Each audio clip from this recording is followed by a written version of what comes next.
Tapi menurut saya itu ada tanda kutip di belakang. Sekarang Ridwan Kamil kan sedang menghadapi satu problem.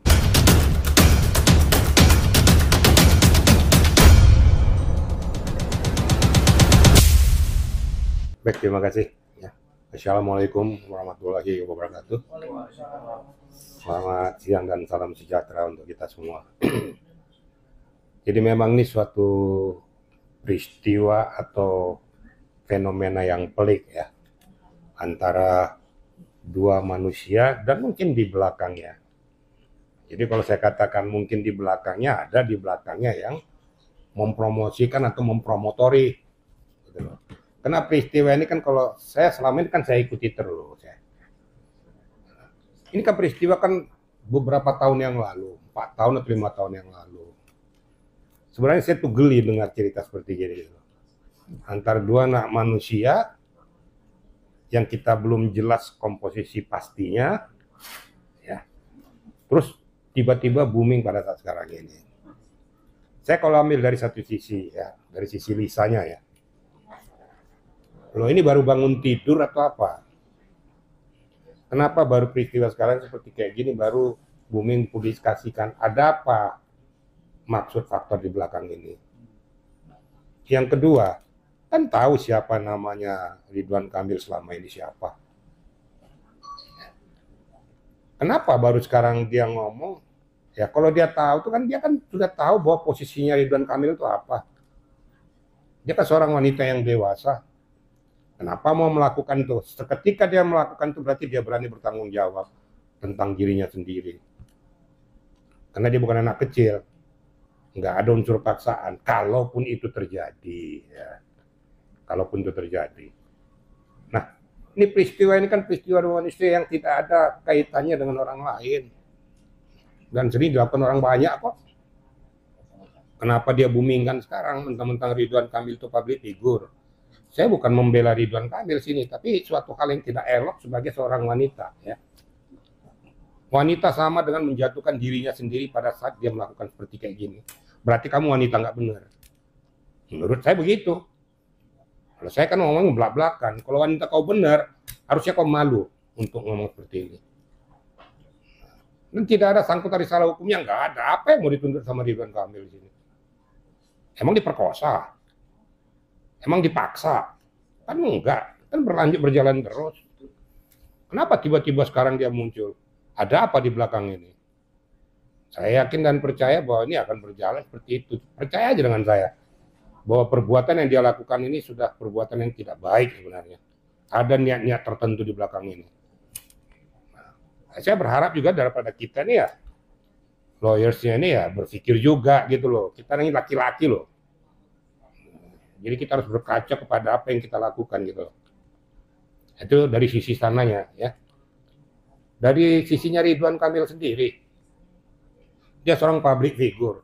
Dan dia harus bisa membuktikan apa yang dikatakan oleh Lisa tersebut. Gitu loh. Ya, menurut hemat saya, alangkah suatu hal yang sangat-sangat apa ya, sangat sumir sebenarnya. Lucu kedengeran gitu loh. Padahal Ridwan Kamil sudah beberapa tahun lagi menjadi seorang gubernur dan lain sebagainya sampai sekarang mencalonkan diri jadi calon gubernur.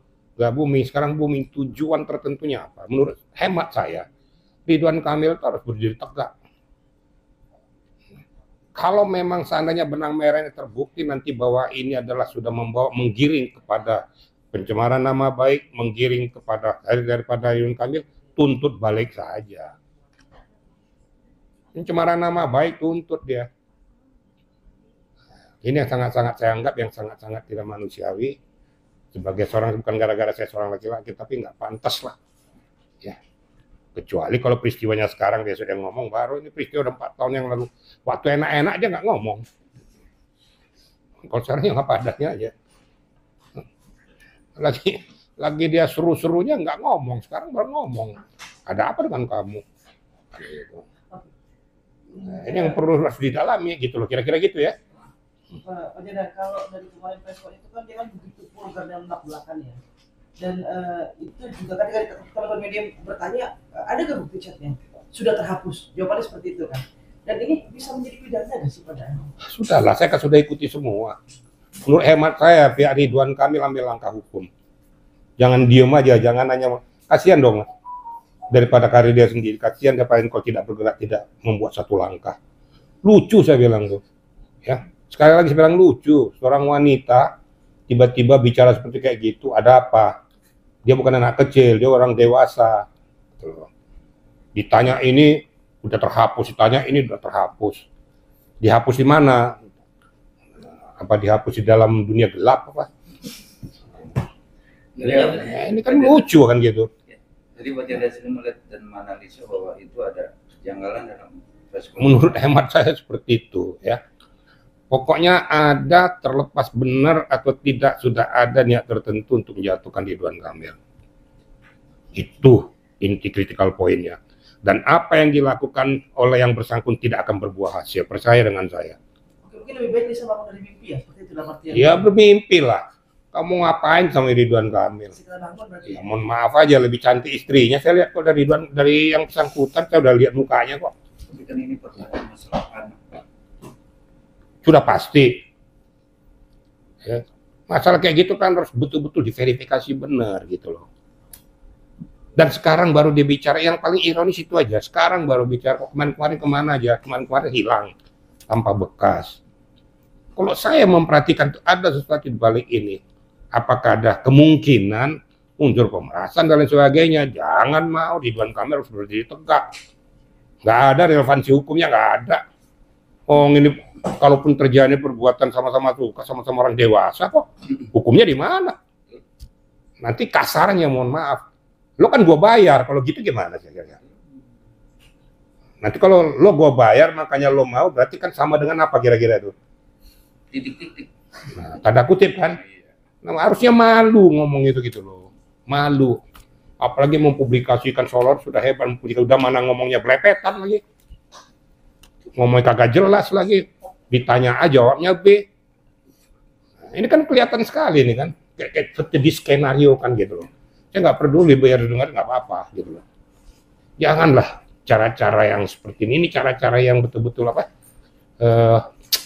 Licik. Cara-cara licik saya anggap kayak gini. Nggak bener. Tapi Jenderal, kemunculannya Lisa bisa menjadi bumerang nggak? Oh, bisa jadi. Bisa jadi bumerang, orang mungkin nggak berani saya ngomong sekarang. Bisa jadi, nggak usah kita berbicara tentang substansi lah. Tentang masalah pribadi aja. Manusia yang sudah dewasa bicara seperti kayak gitu, apa enggak dia mempermalukan mukanya sendiri? Apa enggak dia menyiram tai ke mukanya, ngomong kayak gitu?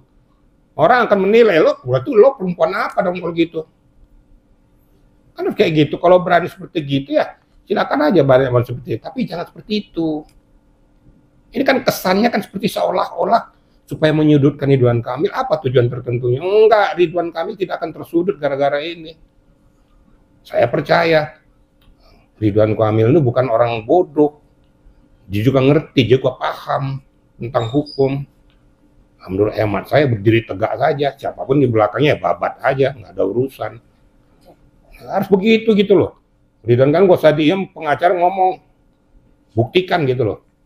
Dan bilangnya kick balik, biar tahu gitu loh. Jadi saya sebenarnya melihat perkembangan, mengikuti pada saat preskon tuh pengen ketawa gitu loh.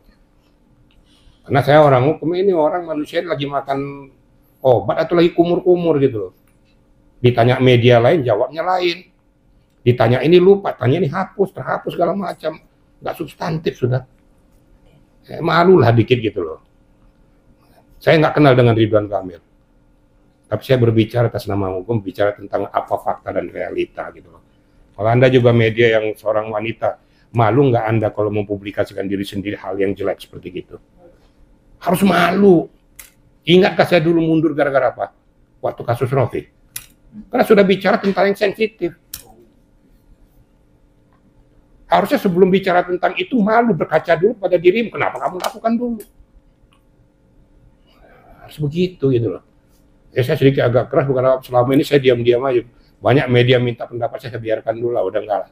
Tapi ini urusan manusia orang yang sudah dewasa. Ya salah. Tapi kalau saya critical point-nya semakin membahana, semakin blunder, semakin tidak jelas substantifnya, ya apa boleh buat. Saya juga sebagai praktisi hukum juga memberikan arah yang benar gitu loh. Kira-kira gitu rekan-rekan ya. Oke. Pak Jenderal, dengan munculnya Lisa di saat-saat sedang adanya problematik yang beredar juga nih di RK sendiri gitu, kasus RK sendiri, apakah kemungkinan akan ada sebenarnya di sutradara di balik ini semua atau seperti apa untuk menjatuhkan RK? Saya tidak mengatakan sutradara, tapi menurut saya itu ada tanda kutip di belakang. Sekarang Ridwan Kamil kan sedang menghadapi satu problem, ditumpangi masuk dengan cara kayak gini semakin menjatuhkan kredibilitas integritas dia. Ini saya nggak manusia tidak manusiawi, manusia tidak punya moral. Pada saat-saat kayak gini dia masuk, dulu kemana aja loh, dulu tidur gitu loh. Jadi kita harus berpikir jernih gitu ya, mencermati suatu masalah. Ini kan harus kita bisa pisahkan masalah risalah hukum dengan masalah pribadi. Jangan nyamber-nyamber yang nggak jelas. Tapi kalau ini nyamber belakangan ini sangat ironis gitu loh. Nggak bakal ada lah kriterianya, percaya dengan saya. Nggak usah lah mancing-mancing memantik ini. Kalau dikatakan tadi ada sutradara di belakangnya itu, saya tidak ngomong sutradara. Tapi saya ngomong tanda kutip. Saya jabarkan sendiri aja gitu loh. Jadi menarik mungkin untuk itu awalnya dia kan berstatement selama 6 bulan 8 bulan kan tidak ada dalam tanda kutip aman-aman aja lah, karena uangnya lancar-lancar aja. Nah berapa bulan kemudian dia komunikasi susah, akhirnya dibongkar dengan fakta-fakta bahwa dia terlibat di IG. Nah Pak Jenderal sendiri melihatnya gimana kalau ada modus ini cuma hanya buat apa gitu loh, apalagi menggeser opini bahwa kayaknya lagi bermasalah soal kasus KPK. Gimana? Dialah yang tahu apa yang dia lakukan. Jangan dengan alasan kriteria bahwa lancar-lancar saya dan sebagainya. Oke. Nah, udah saya bilang tadi kan pertama saya sebutkan tadi. Dia tahu nggak siapa Ridwan Kamil selama ini? Itu kan sebenarnya sudah suatu harus kita cermati. Dia kan tahu Ridwan Kamil tuh punya istri. Dia kan tahu Ridwan Kamil itu siapa. Kenapa lo mau? Kalau memang lo mau ya udah, itu konsekuensinya, resikonya ya. Kalau caranya silakan saja. Tapi kalau seandainya lo tahu tapi lo masuk dalam comberan itu ya kena comberan lo. Kira-kira gitu. Saya sudah ngerti tujuanmu kemana. Ya kalau memang konsekuensi seperti itu sudah. Masa harus saya bilang kena dibayar loh. Makanya mau melakukan itu kan jelek, nggak boleh kan, itu kan fitnah. Tapi jabarkan saja, gitu loh. Kalau memang lo punya apa, kalau memang kau mempunyai niat seperti itu, mendingan urungkan dari dulu. Tapi kalau mau menjalin sesuatu pada orang lain, ya sudah, itulah risiko tanggung jawab. Paham kan maksud saya kan? Oke. Nah, itu. Jadi jangan sekarang ini kau bikin kayak gitu, enggak. Diludahin orang kamu nanti. Masa harus saya bilang kamu pelakor? Pak Jenderal, ini kan Kan gitu. Benar nggak? Iya. di tengah kayak gini kan muncul beredar video dewasa yang berdurasi 8 menit sekian detik. Lisa dan Ria Bertanto. Nah, ini dengan beredarnya video ini bisa nggak sih dipidanain misalnya untuk dilaporkan atas beredarnya video? Seseorang yang mempublikasikan ya berupa video tanpa seizin yang bersangkutan dapat dipidana. Paham ya? Tanpa seizin yang bersangkutan mengedarkan atau mempublikasikan video tertentu kepada orang lain tanpa seizin dapat dipidana. Kecuali kalau video itu dibuat memang untuk diedarkan ya. Untuk diedarkan itu adalah untuk hal yang positif, tapi hal untuk menjerat orang itu tidak bisa, harus ada seizin daripada yang bersangkutan. Kalau yang bersangkutan mengedarkan untuk jualan lah, masih dijual video itu kan? Apalagi dijual. Berarti kan publikasi dijual, berarti mencari keuntungan daripada video itu. Kan gitu. Paham nggak kira-kira ini? Ya. Seperti contoh, mantan Kapolres Ngada mempublikasikan, memvideokan apa yang dia lakukan pada orang, ya, tanpa izin yang bersangkutan, merusak kredibilitas, integritas yang bersangkutan, kena pidana dia. Jadi intinya bahwa mempublikasikan, mempublis suatu hal berupa video tentang predikat seseorang tanpa seizin, ya, tanpa seizin daripada yang bersangkutan, itu kena dia. Contoh, konten kreator. Ini saya kasih tahu aja lah. Konten kreator memotong video seseorang dalam suatu seperti media kayak gini, dipotong tapi intinya tuh yang mengarah kepada positif jadi negatif, itu kena pidana tuh kontennya. Nggak bisa. Gitu. Jadi harus seizin yang bersangkutan, yang dipublikasikan siapa, seizin bisa nggak saya publikasikan ini? Bisa kan saya ini kan? Contoh seperti kayak kita ini kan sudah resmi. Ya antara kita berdua nih, antara kita dengan media. Tapi tiba-tiba dia ambil sorot-sorot, terus publikasikan, kena pidana ya. Berapa sih pidananya, pasal apa nih, Pak Irjen? Kan itu kan pelakunya berdua. Kalau misalnya dua-duanya dia emang membuat kecuali kan itu beda kan.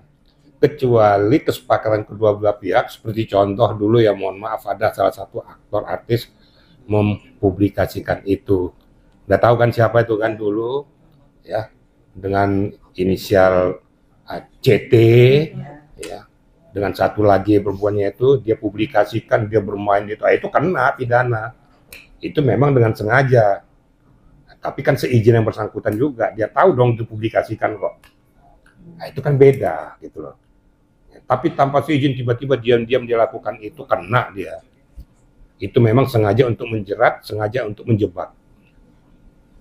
Kalau yang seperti Lisa lakukan itu kan kayaknya memang dia lakukan berdua, terus direkam, lalu memang seumpamanya itu memang jadi komersil buat mereka berdua, dan dia tahu itu apa kena hukum.